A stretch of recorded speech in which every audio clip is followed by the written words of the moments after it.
Hello friends, welcome back.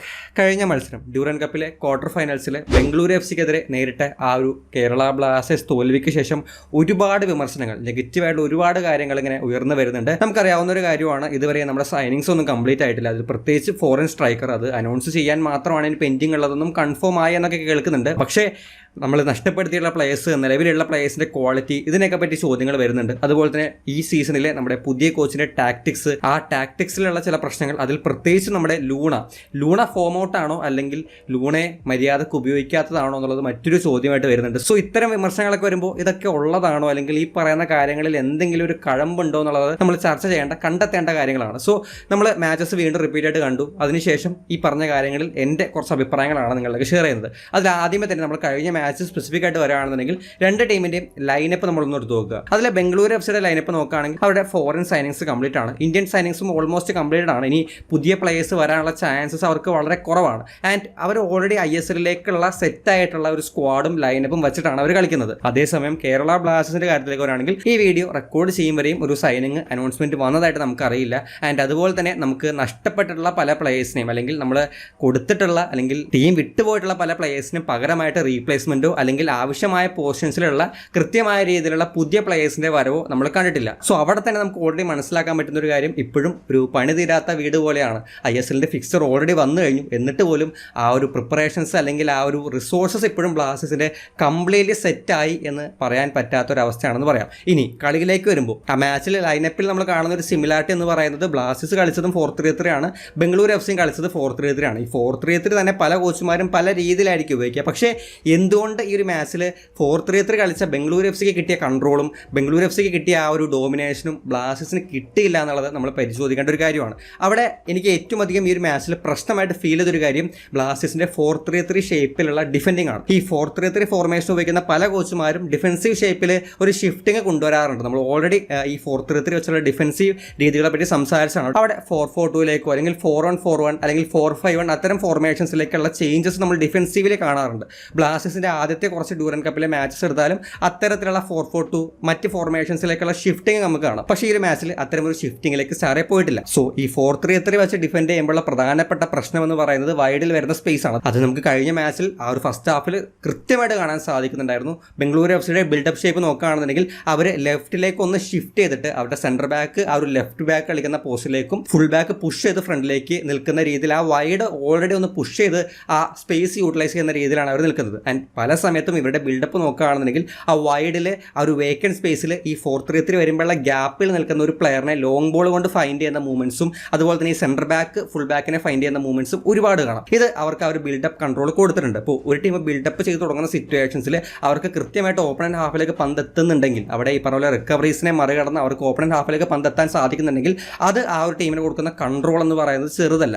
എല്ലാ സമയം അവർ build-up ചെയ്യുമ്പോൾ ഇതേ രീതിയിൽ ലെഫ്റ്റിലാണ് മെജോറിറ്റി സമയത്ത് ഇത് കണ്ടെങ്കിലും റൈറ്റിലൂടെയും അവർ ബിൽഡപ്പ് ചെയ്യുന്നുണ്ടായിരുന്നു. ഈ രണ്ട് വൈഡ് ഏരിയാസ് യൂസ് ചെയ്ത് ബിൽഡപ്പ് അവർക്ക് എപ്പോഴും മുന്നോട്ടേക്ക് കൊണ്ടുവരാൻ സാധിക്കുന്നുണ്ടായിരുന്നു. ഈ ഒരു സംഭവം അവർക്ക് ബിൽഡപ്പിൽ വൈഡിൽ കിട്ടിയ ഒരു കൺട്രോൾ അവർക്ക് പിന്നെയും അറ്റാക്ക് ചെയ്യാനും പിന്നെയും ബിൽഡപ്പ് സക്സസ്ഫുള്ളി ബ്ലാസ്റ്റേഴ്സിന്റെ ഹാഫിലേക്ക് എത്തിക്കാൻ ഹെൽപ്പ് ചെയ്തൊരു ഫാക്ടറാണ്. പക്ഷേ ഇത് മാത്രമാണോ കാരണം എന്ന് ചോദിച്ചു കഴിഞ്ഞാൽ അല്ല എന്ന് പറയേണ്ടി വരും. പ്രധാനമായിട്ട് നമ്മൾ 4-3-3 ഷേപ്പ് നമ്മൾ നോക്കുകയാണെങ്കിൽ ഒരു ചേഞ്ച് മിക്കാൽ സാറെ കഴിഞ്ഞ മാച്ചിൽ നിന്ന് കൊണ്ടുവന്നിട്ടുണ്ട്.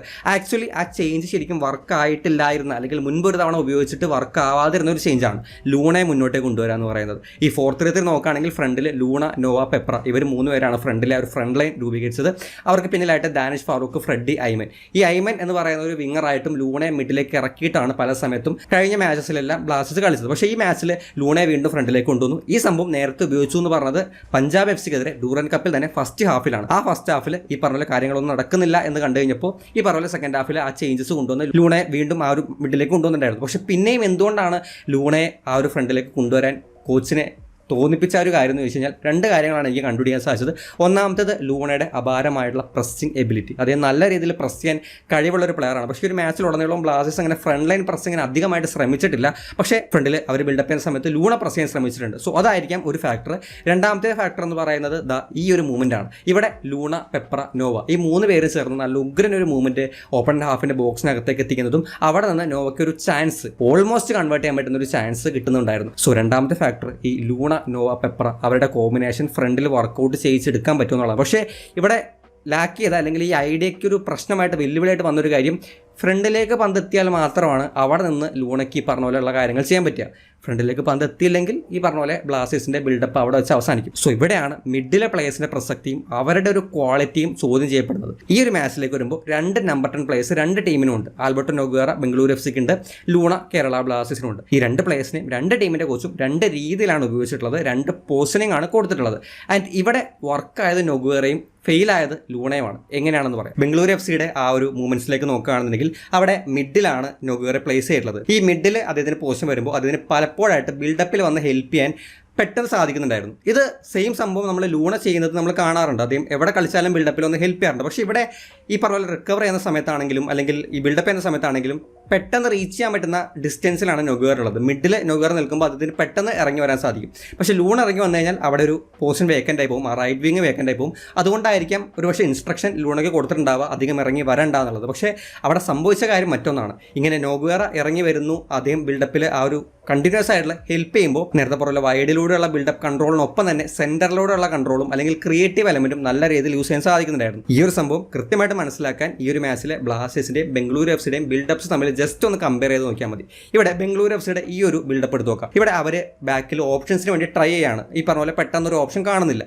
ആ സമയത്ത് സ്ട്രഗിൾ ചെയ്യുന്ന സിറ്റുവേഷനിൽ നൊഗേറ ഇറങ്ങി വന്ന് ഹെൽപ്പ് ചെയ്യുന്നുണ്ട്. അദ്ദേഹം ഇറങ്ങി വന്ന് ഡ്രോപ്പ് ചെയ്ത് അദ്ദേഹം ആ പാസ് സ്വീകരിക്കാൻ പാകത്തിന് സ്പേസ് കണ്ടെത്തി അവൈലബിൾ ആവുന്നു. ആ പാസ് സ്വീകരിച്ചതിന് ശേഷം അദ്ദേഹം അവിടെ വലിയ മാജിക് ഒന്നും കാണിക്കുന്നില്ല. അദ്ദേഹം ജസ്റ്റ് ഒന്ന് ഹോൾഡ് ചെയ്യാൻ ശ്രമിച്ചിട്ട് ബാക്കിലേക്ക് പാസ് കൊടുക്കുകയാണ് ചെയ്യുന്നത്.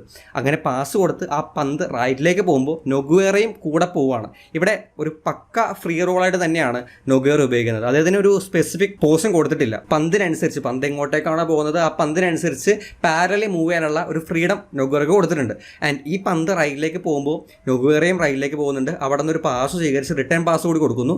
അതിനുശേഷവും പന്ത് മുന്നോട്ട് പോകുന്നതിനനുസരിച്ച് അദ്ദേഹം വീണ്ടും ഇതുപോലെ ഫ്രീ സ്പേസ് അവൈലബിൾ ആവുന്ന രീതിയിലേക്ക് മാറി പന്ത് സ്വീകരിച്ച് ഇൻസൈഡിലേക്ക് ഒരു പാസ് വെച്ച് കൊടുക്കുകയും ചെയ്യുന്നുണ്ട്. അതിനുശേഷം ആ പന്ത് റിട്ടേൺ വരുമ്പോഴും മറ്റൊരു ക്രിയേറ്റീവ് പാസ് കൂടി വെച്ചിട്ടാണ് നൊഗേറ മൂവ്മെൻറ്റ് അവസാനിപ്പിക്കുന്നത്. ഇതേ കണക്കിന് മറ്റൊരു സിറ്റുവേഷനിൽ ബിൽഡപ്പ് ചെയ്യുന്ന സിറ്റുവേഷനിൽ തന്നെ ഇതേപോലെ അവർ സ്ട്രഗിൾ ചെയ്യുന്നു, ഓപ്ഷൻസ് ഫൈൻഡ് ചെയ്യാൻ സ്ട്രഗിൾ ചെയ്യുന്നു. അപ്പോൾ നൊഗേറ ഇറങ്ങി വരുന്നു. നൊഗേറ ആ പന്ത് ഒരു ലോങ് ബോൾ കൊടുത്ത് വിങ്ങിൽ ഒരു പ്ലെയറിനെ കണ്ടെത്തുന്നുണ്ട്. ഇത്തരം സിറ്റുവേഷൻസിൽ ആ ബിൽഡപ്പ് സ്റ്റക്കായി പോവാതെ അല്ലെങ്കിൽ ആ ബിൽഡപ്പിന് കൃത്യമായ രീതിയിലുള്ള ഓപ്ഷൻസ് പ്രൊവൈഡ് ചെയ്യാണ് നൊഗേറ ചെയ്യുന്നത്. ഇനി ബിൽഡപ്പ് അപ്പുറത്തേക്ക് എത്തി എന്ന് തന്നെ വിചാരിക്കുക, അവിടെയും നൊഗേറയുടെ ക്രിയേറ്റീവ് എലമെന്റ് വരുന്നുണ്ട്. ഈ ഒരു മൂവ്മെന്റിൽ പന്ത് ഓപ്പണന്റ് ഹാഫിലേക്ക് എത്തിക്കഴിഞ്ഞു. ആ ഓപ്പണന്റ് ഹാഫിലേക്ക് എത്തിക്കഴിയുമ്പോഴും നൊഗേറ ലേറ്റ് റൺ വഴി ബോക്സിനകത്തേക്ക് വരുന്നേ ഉള്ളൂ. അതുകൊണ്ട് തന്നെ ആ ഒരു പ്ലെയറിന് ഒരു ടൈറ്റ് ആയിട്ടുള്ള മാർക്കിംഗ് കൊടുക്കാൻ ബ്ലാസ്റ്റേഴ്സിന്റെ ആരുമില്ല. ഫ്രീ ആയിട്ട് അതിനെ റൺ ചെയ്ത് മുന്നോട്ടേക്ക് വരാൻ സാധിക്കുന്നുണ്ട്. അതിനെ പന്ത് വളരെ ഈസി ആയിട്ട് വളരെ സ്പേസോട് കൂടി റിസീവ് ചെയ്യാനും മുന്നിലേക്ക് ഒരു ക്രിയേറ്റീവ് പാസ് വെച്ച് കൊടുക്കാനും സാധിക്കുന്നുണ്ട്. സോ ഇവിടെ ഒരു പോസ്റ്റിനിൽ അദ്ദേഹത്തെ തളച്ചിടാതെ ഫ്രീ റോൾ കൊടുക്കുമ്പോൾ അദ്ദേഹത്തിന് എല്ലായിടത്തേക്ക് എത്താൻ പറ്റുന്ന രീതിയിലേക്കും അതുപോലെ തന്നെ മാർക്കിങ്ങിൽ നിന്ന് മറികടക്കാൻ പറ്റുന്ന രീതിയിലേക്കും അതേസമയം ഈ പറഞ്ഞ ബിൽഡപ്പിലും കൺട്രോളിലും ക്രിയേറ്റീവ് ആയുള്ള സൈഡിലും ആ ഒരു ടീമിനെ ഹെൽപ്പ് ചെയ്യാനും ഈ ഒരു പ്ലെയറിന് സാധിക്കുന്നുണ്ട്. ഇനി നമുക്ക് ബ്ലാസ്റ്റേഴ്സിന്റെ ഒരു ബിൽഡപ്പ് എടുക്കാം. സോ ഇവിടെ ബ്ലാസ്റ്റേഴ്സിന്റെ ഒരു ബിൽഡപ്പ് നടക്കുന്ന സമയത്ത് ആ ഒരു ഡിഫൻഡേഴ്സിൽ നിന്നും പാസ് സ്വീകരിച്ച് ആ ഒരു മൂവ്മെന്റ് തുടങ്ങുകയാണ്. പക്ഷേ ആ ഏരിയയിലൊന്നും നമുക്ക് ലൂണയുടെ പ്രസൻസോ ലൂണ ഇറങ്ങി വരുന്നതോ ഒന്നും കാണാൻ സാധിക്കുന്നില്ല. അദ്ദേഹം ഫ്രണ്ടിലാണ് നിൽക്കുന്നത്. ഇങ്ങനെ അങ്ങോട്ടും ഇങ്ങോട്ടും പാസ് കളിക്കുമ്പോൾ അവർക്കൊരു ഐഡിയ അല്ലെങ്കിൽ കൃത്യമായിട്ട് എങ്ങനെ ഒരു പന്ത് ഗ്രൗണ്ട് ബോൾ വഴി മുന്നോട്ടേക്ക് എത്തിക്കണം എന്ന് പറയുന്ന ഒരു ഐഡിയ അവർക്കില്ല. അവർ പാസ് ഫൈൻഡ് ചെയ്യാൻ വേണ്ടിയിട്ട് ഓപ്ഷൻസ് നോക്കുന്നു, ഓപ്ഷൻസ് കാണുന്നില്ല, നേരെ ഒരു ലോങ് ബോൾ കളിച്ച് ആ പന്ത് നഷ്ടപ്പെടുത്തുന്നു. സോ ഈ ഒരു സംഭവം നമുക്ക് പന്ത് കിട്ടിയതേ കുറച്ച് സമയമാണെങ്കിലും ആ പന്ത് കിട്ടിയ കുറച്ച് സമയത്തുള്ള ബ്ലാസ്റ്റേഴ്സിന്റെ ബിൽഡപ്പിൽ ഈ സെയിം പാറ്റേൺ അവർ ബാക്കിലിട്ട് പന്ത് കളിക്കുന്നു. പക്ഷേ ഒരു ഓപ്ഷൻ ഇല്ല. ഓപ്പണന്റ് ടീം കൗണ്ടർ പ്രസ് ചെയ്യുന്നു. ആ റെസ്പോൺസിബിലിറ്റി ഏറ്റെടുക്കാൻ ആർക്കും കഴിയുന്നില്ല. അവർ ഫ്രണ്ടിലേക്ക് പാസ് കൊടുക്കുന്നു. ഒരു ലോങ് ബോൾ ആയിരിക്കും. ആ ലോങ് ബോൾ ആർക്കും കിട്ടാത്ത രീതിയിൽ വീണ്ടും ബംഗളൂരു എഫ് സിയുടെ ഹാഫിലേക്ക് എത്തുന്നു. ഈ ഒരു സംഭവം നമ്മൾ നോക്കുകയാണെങ്കിൽ ഇവിടെ ലൂണയെ മാത്രം കുറ്റം പറയാൻ പറ്റില്ല. ലൂണ ഇറങ്ങി വരാത്തത് മാത്രമല്ല ഇവിടെ പ്രശ്നം. ലൂണ എന്ന് പറയുന്ന പ്ലെയർ ബ്ലാസ്റ്റേഴ്സിൽ വന്ന ഫസ്റ്റ് സീസൺ തൊട്ടേ ഒരു സ്റ്റേറ്റ്മെന്റ് ആയിട്ട് നമുക്ക് പറയാൻ പറ്റുന്ന ഒരു കാര്യമാണ് ലൂണയ്ക്ക് പ്രൊവൈഡ് ചെയ്യാൻ പറ്റും. പക്ഷേ ലൂണയിലേക്ക് പ്രൊവൈഡ് ചെയ്യാൻ പാകത്തിനൊരു പ്ലെയർ, പ്രത്യേകിച്ചും ഇന്ത്യൻ പ്ലെയർ, അത് ബ്ലാസ്റ്റേഴ്സ് ഇതുവരെയും കണ്ടുപിടിച്ചിട്ടില്ല എന്നുള്ളത്. അവിടെ പ്ലേയേഴ്സിന്റെ ക്വാളിറ്റിയെ തന്നെയാണ് ചോദ്യം ചെയ്യപ്പെടുന്നത്. ആ ഫ്രണ്ടിലേക്ക് പാസ് എത്തുന്നില്ല എന്ന് പറയുമ്പോൾ നിങ്ങൾ ഓൾറെഡി ട്രോൾ ചെയ്യാൻ പോകുന്നതും ഓൾറെഡി ചീത്ത പറയാൻ പോകുന്നതും ഒരാളെ ആയിരിക്കും, ഡാനിഷ് ഫാറൂഖ്. പക്ഷേ ഈ മാച്ചിൽ അദ്ദേഹത്തിന്റെ പ്രശ്നമായിരുന്നില്ല. ഈ മാച്ചിൽ ഞാൻ ഈ പറഞ്ഞ പോയിന്റിൽ ഏറ്റവും അധികം പ്രശ്നം വന്നിട്ടുള്ളത് ഫ്രെഡിയുടെ പെർഫോമൻസ് ആണ്. ഈ മാച്ചിൽ അദ്ദേഹത്തിന്റെ കയ്യിൽ നിന്നും പന്ത് നഷ്ടപ്പെടുന്ന ഒരുപാട് മൂവ്മെന്റ്സ് കാണാം. അതിപ്പോൾ ഈ പറഞ്ഞ റിക്കവർ ചെയ്തിട്ട് അത് ഹോൾഡ് ചെയ്യുന്ന സിറ്റുവേഷനിലാണെങ്കിലും അല്ലെങ്കിൽ ബിൽഡപ്പ് ചെയ്യുമ്പോൾ തന്നെ പാസ് കൊടുക്കാൻ വേണ്ടിയിട്ട് അദ്ദേഹത്തിന് ആ ഒരു കൃത്യമായ രീതിയിൽ ഓപ്ഷൻസ് ഫൈൻഡ് ചെയ്യുന്ന സമയത്താണെങ്കിലും ആ ഹോൾഡ് ചെയ്യുന്ന സമയത്തൊക്കെ അദ്ദേഹം പരാജയപ്പെടുന്നുണ്ട്. ഈ മൂവ്മെന്റ് എടുത്ത് നോക്കുകയാണെന്നുണ്ടെങ്കിൽ ഇവിടെ ആ ഒരു പന്ത് ബ്ലാസ്റ്റേഴ്സ് റിക്കവർ ചെയ്യുന്ന പന്താണ്, റിക്കവർ ചെയ്ത് ഫ്രെഡിലേക്കാണ് പാസ് എത്തുന്നത്. ആൻഡ് ഈ ഒരു സിറ്റുവേഷനിൽ അദ്ദേഹം ഒന്ന് കൂളായിട്ട് അല്ലെങ്കിൽ ഒന്ന് കാമായിട്ട് കളിച്ചിരുന്നെങ്കിൽ മറ്റൊരു ഓപ്ഷൻ കണ്ടെത്തി ഇപ്പോൾ ഡാനിഷ് ഫാറൂഖ് അടുത്ത് നിൽക്കുന്നുണ്ട്, അല്ലെങ്കിൽ കുറച്ചൊന്ന് ഹോൾഡ് ചെയ്ത് ബംഗളൂരു എഫ് സിയുടെ പ്ലെയറിനെ ബാക്കിലേക്കൊക്കെ ഒന്ന് ഇറക്കി ആ പന്ത് ഒന്ന് കൺട്രോൾ ചെയ്യാനുള്ള ഒരു ഒരു ഓപ്ഷൻ അവിടെ ഉണ്ടായിരുന്നു. പക്ഷേ അദ്ദേഹം ചെയ്യുന്നൊരു കാര്യം പെട്ടെന്ന് തന്നെ ആ ഒരു പന്ത് ഫ്രണ്ടിലേക്ക് കൊടുക്കാൻ ശ്രമിക്കുന്നു. അവിടെ ഈ പറഞ്ഞ പോലെ ബംഗളൂരു FC പന്ത് ഇൻ്റർസെപ്റ്റ് ചെയ്യുന്നു. ഇത്തരം സിറ്റുവേഷനിൽ ക്വാളിറ്റി എന്ന് പറയുന്നത് ആ ഒരു ഡിഫറൻസ് ഉണ്ടാക്കും തീർച്ചയായിട്ടും. അതിപ്പോൾ ഒരു ഫോറിൻ പ്ലെയർ തന്നെ ആയിരിക്കണമെന്നില്ല, ഇന്ത്യൻ പ്ലെയർ തന്നെ ആയാലും അവിടെ ഒരു ചേഞ്ചസ് ഉണ്ടാക്കാൻ പറ്റും. അവിടെ വേണ്ടത് ആ ഒരു കമ്പോഷറും ആ ഒരു സമയത്ത് ആ ഒരു പ്ലെയറിന് വേണ്ട ഒരു ഇൻ്റലിജൻസുമാണ്.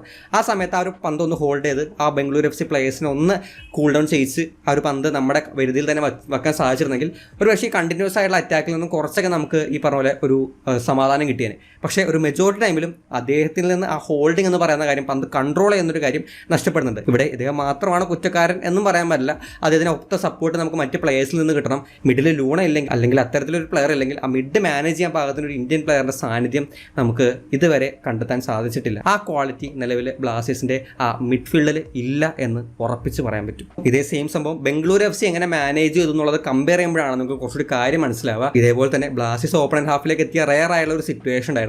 അവിടെ ഈ പറഞ്ഞ പോലെ ബംഗളൂരു FC പന്ത് റിക്കവർ ചെയ്യുമ്പോൾ ഒറ്റയടിക്ക് ആ ഒരു പന്ത് ക്ലിയർ ചെയ്യാനോ ഒറ്റയടിക്ക് ആ ഒരു പന്ത് ഫ്രണ്ടിലേക്ക് കൊടുക്കാനോ ശ്രമിക്കാതെ അവർ ആ സിറ്റുവേഷനെ മാനേജ് ചെയ്യുന്ന ഒരു രീതിയുണ്ട്. അവിടെ ഫോറിൻ പ്ലേയേഴ്സ് ഉണ്ട്, ഇന്ത്യൻ പ്ലേയേഴ്സ് ഉണ്ട്, സുരേഷ് വാങ്ജോ, ശിവശക്തി ഉണ്ട്. ഇവരൊക്കെ ആ ഒരു സിറ്റുവേഷനെ ഷോർട്ട് പാസിലൂടെ തന്നെ മാനേജ് ചെയ്യുന്ന ഒരു ഫൗൾ ഏൺ ചെയ്തെടുക്കുന്ന ഒരു സിറ്റുവേഷൻ ഉണ്ട്. ഇപ്പുറത്തെ ബ്ലാസ്റ്റേഴ്സ് അത് പെട്ടെന്ന് ഈ ഹറിബറിയായിട്ട് അടിച്ചു കളഞ്ഞ് അത് വീണ്ടും ഓപ്പണന്റ് ടീമിന് ഒരു അവസരം ഉണ്ടാക്കി കൊടുക്കുന്ന ഡിഫറൻസ് നമുക്ക് ഫീൽ ചെയ്യുന്നുണ്ട്. സോ ഒരു കൺക്ലൂഷനിലേക്ക് എത്താണെങ്കിൽ നമുക്കൊരു വിന്നിംഗ് ടീം അല്ലെങ്കിൽ ഒരു മികച്ച ടീം എന്ന് പറയുന്ന ഒരു കാര്യത്തിനെ സപ്പോർട്ട് ചെയ്യുന്ന ഒരു ഫാക്ടർ മാത്രമായിരിക്കും ഉണ്ടാവുക. അത് ഒരുപാട് കാര്യങ്ങൾ ഡിപ്പെൻഡ് ആണ്. ഒരുപാട് കാര്യങ്ങൾ ഒരുമിച്ച് നന്നായി വന്നാൽ മാത്രമാണ് ഒരു മികച്ച ടീം അല്ലെങ്കിൽ ഒരു തോൽപ്പിക്കാൻ പാടുള്ള ഒരു ടീമായിട്ട് മാറ്റാൻ നമുക്ക് സാധിക്കും. അതിൽ ആ ഒരു ഫ്രം ദ ബിഗിനിങ് ആദ്യത്തെ പോയിന്റ് എന്ന് പറയുന്നത് ഒരു കോച്ചിന് വർക്ക് ചെയ്യാൻ പാകത്തിനുള്ള ക്വാളിറ്റി പ്ലേയേഴ്സും റിസോഴ്സസും ഉണ്ടാവുക എന്നുള്ളതാണ്. നമുക്ക് പ്ലേയേഴ്സിൻ്റെ അവൈലബിലിറ്റി അല്ലെങ്കിൽ ആവശ്യമായ പ്ലേയേഴ്സിൽ ആവശ്യമായ ക്വാളിറ്റിക്ക് അനുസരിച്ചുള്ള പ്ലേയേഴ്സ് അല്ലെങ്കിൽ കോച്ച് എത്ര വലിയ കോച്ചായാലും ഒന്നും ചെയ്യാൻ പറ്റില്ല എന്നുള്ളത് നമ്മൾ ഓൾറെഡി പറഞ്ഞിട്ടുള്ള ഒരു കാര്യമാണ്. ഇനി ഈ പറഞ്ഞ പോലെ പ്ലേയേഴ്സിനെ കിട്ടിയാലും ആ പ്ലേയേഴ്സിനെ യൂസ് ചെയ്യുന്ന രീതിയിൽ, പ്രത്യേകിച്ചും ലൂണെ യൂസ് ചെയ്യുന്ന രീതിയാണെങ്കിൽ മിഡിൽ നിന്ന് ലൂണയിലേക്ക് ഒരു പാസ് എത്തിക്കാൻ ശ്രമിക്കുന്ന രീതിയിലാണെങ്കിലും ബ്ലാസ്റ്റേഴ്സ് പരാജയപ്പെട്ടിട്ടുണ്ട്.